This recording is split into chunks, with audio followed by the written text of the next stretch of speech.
If you're still betting spreads or chasing parlays in the NFL, you're doing it wrong. There's a bet hiding in plain sight that hits at over 80, sometimes even 90% for certain QBs. I'm talking about the alternate passing yards line over 200 plus. Not 250, not 275, just 200 yards. And you'd be shocked how many quarterbacks smash that number week after week, even in games that they lose. This is the best kept secret in NFL betting right now. And in this video, I'm going to show you why books keep hanging this number, which QBs are automatic, and how to turn this into a weekly system that profits week in and week out. Stick around because once you see the data behind this, you'll never look at QB props the same again. Let's start with this. Why is this bet alternate 200 plus passing yards even available in the first place? Here's the truth. Most bettors are greedy. They want to hit big numbers, 275 plus, 300 plus, multi-leg parlays. They don't give a damn about efficiency. They want the juice, okay? The books know that if they post a line for a QB at 200 plus, at minus 300, minus 400, most people are going to ignore it. It's not sexy, it doesn't sell, but what it does do is win. Most casuals overlook it, but the sharps, we know how to leverage it. Now, if you want a simple system to profit high probability NFL props every single week, hit the link in the description and I'll show you how we turn smart angles like this into consistent wins. Now, let me give you the real numbers. Last season, check this out. Joe Burrow was 88% at achieving that mark. Jared Goff, he hit that 14 times. These aren't coin flips. These are high confidence data driven bets. Most people are trying to guess spreads. I'm just writing predictable volume on QBs who get 35 plus attempts a game. The books know it's beatable. That's why they juice it. But I don't care. Give me minus 300 on an 88% probability any day of the week. Let's go ahead and go over those numbers now, because I'm not saying take Burrow every single week at over 200 plus. Okay? That's not what I'm saying. What I'm saying is you got to pick your angles and when they make sense. So, for example, he's hitting 88%, let's say, for this mark. Okay? Let's say that the Bengals now are going against, let's go ahead and say, let's pick on somebody here that has a rough defense. Let's go ahead and say the Colts. Defense ain't that bad, but let's pick on them a little bit, all right? Let's say that the Colts are ranked 28th versus the pass. So what do we have here now? We have Joe Burrow, who consistently can clear that 200 plus number throughout the whole entire season at 88%, but now we have him in a good matchup, okay? Because he's going against a team that allows a lot of yards passing. So what does that mean? That means that his overall efficiency here at 88%, we could give that even a little bit more of a bump because he has a great matchup.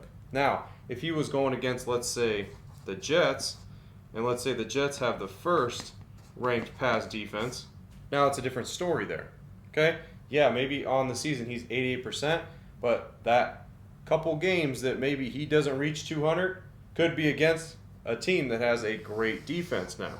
So you have to pick your spots. You can't just randomly just take it whenever you feel like it. Pick your spots. If he has a good matchup and he has a high probability already on the season of being able to hit that number, guess what? That is a red alert for you to be able to go ahead and take that play, because most likely, let's say the odds for this play, it could be even minus 300, but even at minus 300, you have tremendous value and you have a tremendous edge for him to be able to hit that player prop because everything lines up for you. Like I was saying before, this isn't flashy, okay? This isn't a flashy strategy. It's not get rich quick. It's not double up. You're going to get that quick double up, that you want. It's none of that, okay? It's none of this. What it is investing risk management with investing mixed in, because you're picking and choosing where you're taking this prop at. You're not just randomly taking it. You are picking the spot that you want to take this in. Now, let's use this for example. Let's say I had $1,000, okay? $1,000. And I went up to somebody on the street that was doing a little side game or whatnot, okay? They said they had 10 cards in their hand. 10 cards, okay? They said 8 of those have something written on them, okay?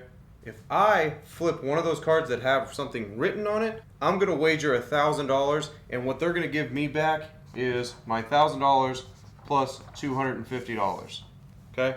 would I take that deal? Yes, I would take that deal. Why not?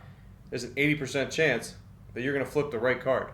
Yeah, maybe there's two of those cards that don't have anything written on it, but guess what? Long term, you're going to be flipping the card that has something written on it constantly. You just got to flip that card 4 times in a row to be able to break even. Then anything after that is pure gravy, okay?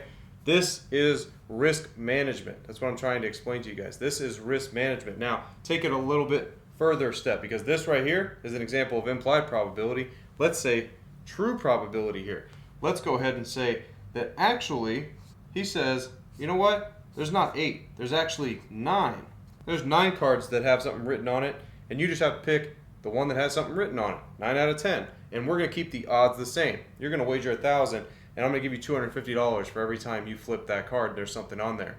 Guess what? You're going to take that deal. Why? Because there's a 90% chance that you're going to do that. There's 90% chance that you're going to flip the card that has something written on it. There's one card in that deck of 10 cards that doesn't have anything written on it. The odds are 10% that you're going to flip the one that actually has nothing written on it. So you're going to take that deal time and time again, because every time you flip the right one, you're getting 250, 250, 250, 250. Next thing you know, you sit there for 5-6 hours of doing that, you will stack the money, and that guy will never want to play that game with you ever again. Why? Because the odds you switched in your favor here. Like I said, your implied probability went to your true probability, and now the odds are in your favor because you have a plus 10% edge on that game. Similar to what I was telling you with Joe Burrow. If you have an 88% probability and your true probability is that 88%, and guess what? The odds don't dictate that. The odds are actually like 75% equate to. You have an advantage, you have an edge, and you can consistently play those type of plays and make money long term. Now here's another huge aspect that people don't take in sports betting. You have to understand that you have to treat it like a business. Why? Because if you're doing this consistently and you're doing it day in and day out, it is a business. It's your business, okay? Because you would be doing it day in and day out, risking your own money to try to profit. What does a business owner do? Every day they show up to the office that they own, they risk their money every single day, keeping that business open to be able to make more money.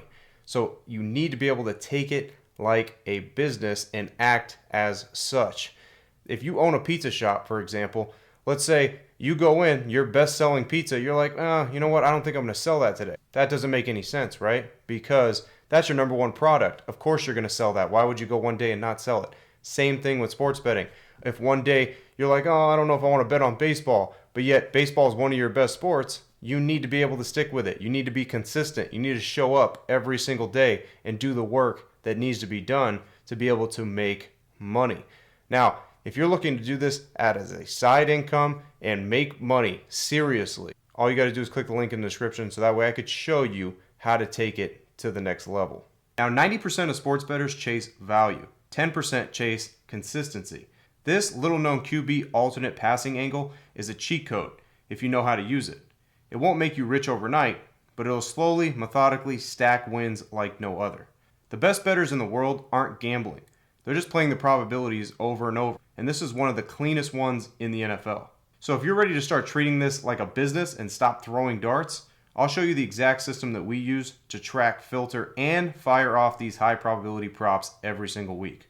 All you have to do is click the link in the description. And remember, every investment becomes a winning opportunity when you have an edge. I'm Frank with Linemaker Sports. I'll see you guys in the next video. Till then, I'm out.